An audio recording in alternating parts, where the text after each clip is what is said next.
Hi అండి. నేను మీ మద్దాల సైదారాం అని ఖేలో ఇండియా అథ్లెటిక్స్ కోచ్‌ని. 2018లో పీఈటీ రిక్రూట్మెంట్ జరిగింది. పీఈటీ రిక్రూట్మెంట్ జరిగితే ఫిజికల్ ఎఫిషియన్సీ టెస్ట్ ఒక 30 మార్కులకి, పేపర్ ఎగ్జామ్ అది ఒక 70 మార్క్స్‌కి, టోటల్‌గా 100 మార్క్స్‌కి పెట్టి పీఈటీ ఉద్యోగాలు రిక్రూట్మెంట్ చేశారు. ఓకే. నెక్స్ట్ డిఎస్సికి వచ్చేసేలోపు డైరెక్ట్గా ఎగ్జామ్స్ అనేది కండక్ట్ చేశారు. పీఈటీలకి డైరెక్ట్గా పీఈటీలకి ఎగ్జామ్ కండక్ట్ చేయడం వల్ల వాళ్ళు 2 ఇయర్స్ 3 ఇయర్స్ బట్టిన వాళ్ళు కొంతమంది ఉంటారు. వాళ్ళు రిక్రూట్మెంట్ పెట్టిన దాంట్లో మార్క్స్ స్కోర్ చేసి ఉద్యోగం సాధించారు. Okay, very good. వాళ్ళు స్కూల్కి వెళ్ళిన తర్వాత వాళ్ళు పిల్లలకి ఎలా నేర్పించాలి అనేది కూడా మీరు ఆలోచించాలి కదా. ఆ పీఈటీలు 2-3 సంవత్సరాలు చదివి ఎగ్జామ్ కొట్టి ఉద్యోగ నియామకాలు వెళ్ళిన తర్వాత వాళ్ళు ఏం నేర్పిస్తారు?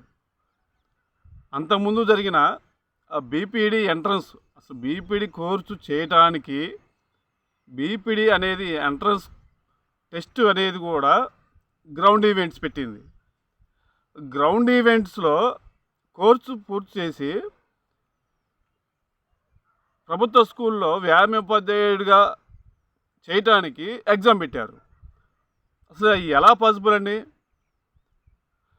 అసలు బీపీడీ కోర్సు, వ్యాయామోపాధ్యాయ కోర్సు చేయటానికే మీరు గ్రౌండ్ ఈవెంట్స్ పెట్టిన వాళ్ళు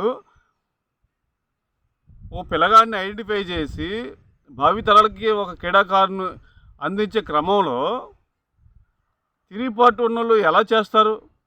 ప్రాక్టికల్గా కష్టపడి ప్రాక్టికల్గా ఒక స్థాయిలో క్రీడాకారుడిగా గుర్తింపు తెచ్చుకొని తర్వాత ఆ బీపీడీ కోర్సు ఎంట్రన్స్ టెస్ట్లో పరిగెట్టి క్వాలిఫై అయిన వాళ్ళకి కూడా మీరు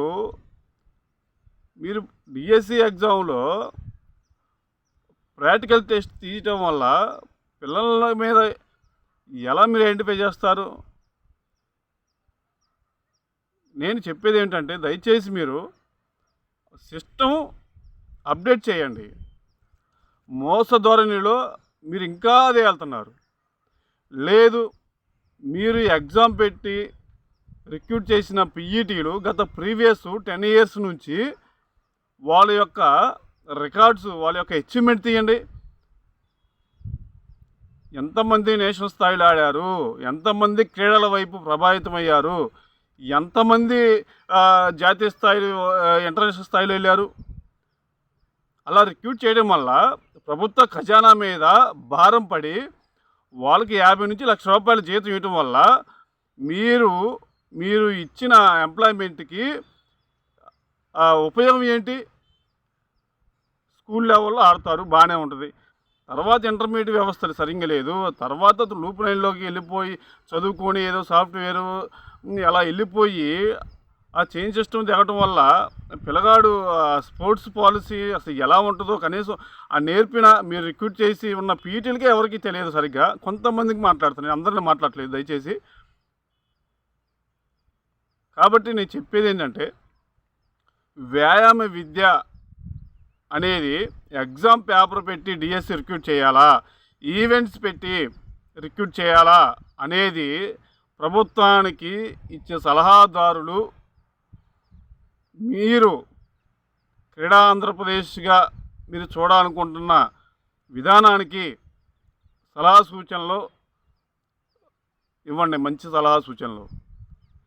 అలానే ఇప్పుడు నేనేమంటున్నానంటే వ్యాయామ విద్య అనేది తప్పనిసరిగా ప్రతి స్కూల్లో ఉండాలన్నారు. ఓకే, దాని యొక్క లక్ష్యం ఏంది? క్రీడాకారులను ఐడెంటిఫై చేయటమా, వ్యాయామ విద్యని ఒక యాక్టివిటీస్, ఫిజికల్ యాక్టివిటీస్ నేర్పించడమా? ఒక క్లారిటీ ఉండాలా.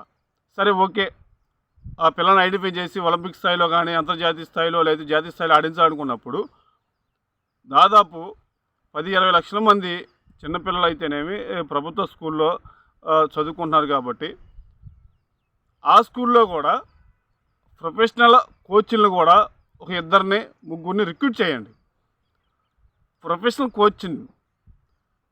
అప్పుడు వ్యాయామ విద్య అనేది మీరు రిక్రూట్మెంట్ చేసిన వాళ్ళు వ్యాయామ విద్య అనేది ఇస్తారు.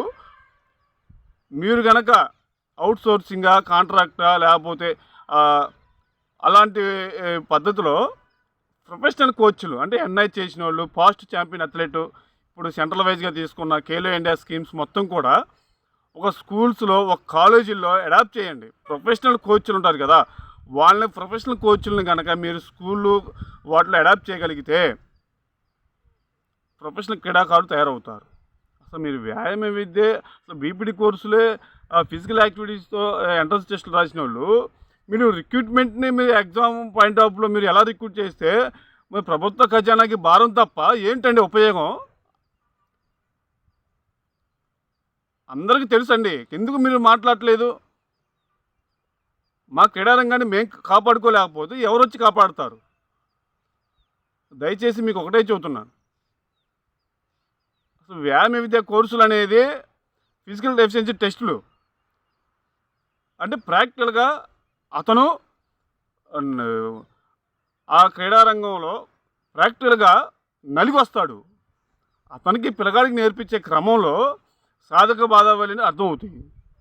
పేపర్ రాసి ఎగ్జామ్ రాసి వచ్చిన వాళ్ళకి వాళ్ళు రన్నింగ్ యాక్టివిటీ చేయించాలన్నా, ఒక ఫిజికల్ యాక్టివిటీ చేయించాలన్నా, ఒక పిల్లగాడికి ఎంత లోడ్ ఇవ్వాలి, ఎంతవరకు అతనికి ఇండ్యూరెన్స్ క్యాపబిలిటీ ఉంటుంది, ఎంతవరకు అసలు ఆ పిల్లగాని ఐడెంటిఫై చేసి ఏ గేమ్కి రిక్రూట్ అవుతాడు అనే విషయం కూడా పరిజ్ఞానం లేని వాళ్ళు కూడా ఇవాళ రోజున మీరు పెట్టిన డిఎస్సికి అలాంటి రోజున ఒక అసమర్థులు ఉన్న పీటీలు కూడా వచ్చున్నారు. ఇక్కడ నేను కొంతమంది గురించి మాట్లాడుతున్నాను, అందరి గురించి మాట్లాడలేదు దయచేసి.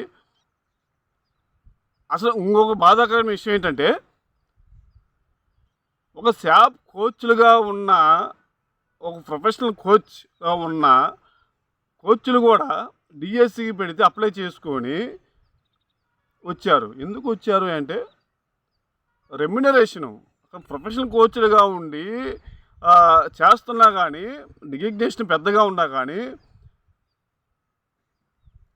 ఒక శాలరీ రూపంలో కానీ, సపోజ్ వాళ్ళకి కోచ్లు అనేవాళ్ళు కూడా ప్రొఫెషనల్గా ప్యాషన్గా చెబుతారు, కానీ ఎట్ ఏ టైం వాళ్ళకి కుటుంబాలు, వాళ్ళకి ఆర్థిక పరిస్థితులు ఉంటాయి.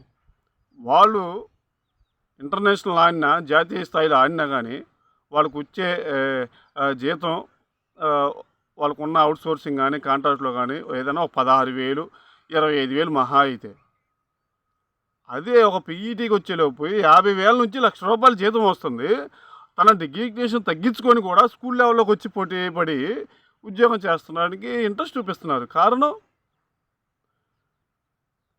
కోచ్గా ఉంటే పిల్లగాడు దాదాపు 8 సంవత్సరాల నుంచి 10 సంవత్సరాలు తన దగ్గర ఉంటాడు. కానీ ఒక స్కూల్లో పీఈటీ దగ్గర ఒక క్రీడాకారుడుగా ఐడెంటిఫై చేసిన తర్వాత ఎన్ని సంవత్సరాలు అతని దగ్గర ఉంటాడు? ప్రొఫెషనల్గా పీఈటీలు కాకపోతే ప్రొఫెషనల్ నేర్చుకొని ఉంటాడా? ఉండడు. అసలు ప్రభుత్వం దగ్గర విధి విధానాలు కట్టుగా ఉండి మీకు సలహాలు సూచనలు ఇచ్చేవాళ్ళు కనుక మీరు కనుక కట్టుగా తీసుకొని ఇంప్లిమెంట్ చేయగలిగితే ప్రభుత్వ ఖజానా వృధా కాకుండా మానవ వనరులు అనేది తప్పనిసరిగా ఇంప్లిమెంట్ అయ్యి మన రాష్ట్రం నుంచి కూడా అంతర్జాతీయ స్థాయి క్రీడాకారులు, అలానే ఒలింపిక్ స్థాయిలో పోటీ పడే సామర్థ్యం మనకు వచ్చుది.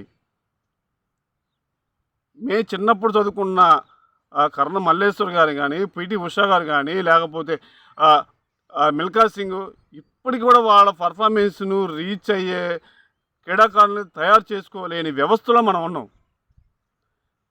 కొత్త క్రీడాకారులను ఇంట్రడ్యూస్ చేయాలా? అన్నీ అప్డేట్ అవుతున్నాయి. ఒక క్రీడారంగం అనేది ఎందుకు అప్డేట్ అవ్వలేకపోతుంది? ఒక మోస ధోరణిలోనే ఎందుకు వెళుతుంది? దయచేసి రాష్ట్ర స్థాయిలో, దేశ స్థాయిలో ఉన్న క్రీడాకారులను గుర్తించి వారి యొక్క సలహాలు సూచనలు తీసుకొని కంపల్సరిగా రాబోయే 10-15 ఏళ్లలో క్రీడారంగం కూడా గుర్తింపు ఉండాలి. ఒక బ్రాండ్ వెళ్ళిపోవాలి. ఒకటి గుర్తుంచుకోండి, హుస్సేన్ బోల్ట్ ఏ దేశమో జమైకా, మా అయితే వాళ్ళ దేశ జనాభా వచ్చేసి 15 లక్షలు, 20 లక్షలు, లేకపోతే 50 లక్షల లోపు ఉంటుంది. అక్కడ నుంచి మనం కోచ్లు దిగుమతి చేసుకోవడం వల్ల ఆ దేశానికి మానవ వనరులు అనేది డెవలప్ అవుతుంది. అలానే మన దేశంలో ఇప్పుడు ప్రజెంట్ క్రికెట్, బ్యాడ్మింటన్ డెవలప్ అయ్యి ఉన్నాయి.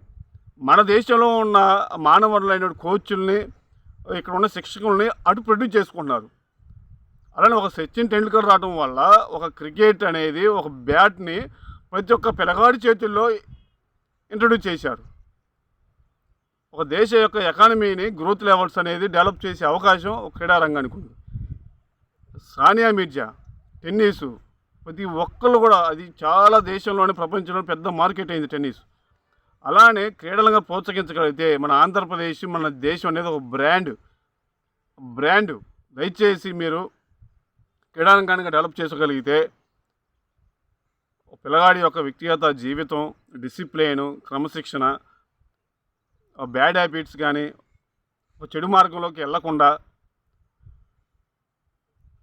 ప్రతిదీ కూడా ఉపయోగపడుతుంది. కాబట్టి దయచేసి ఈ క్రీడారంగాన్ని డెవలప్ చేసే విధంగా క్రీడాధిపతులు అందరూ కూడా మంచి ఆలోచన చేసి నిర్ణయం తీసుకుంటారని.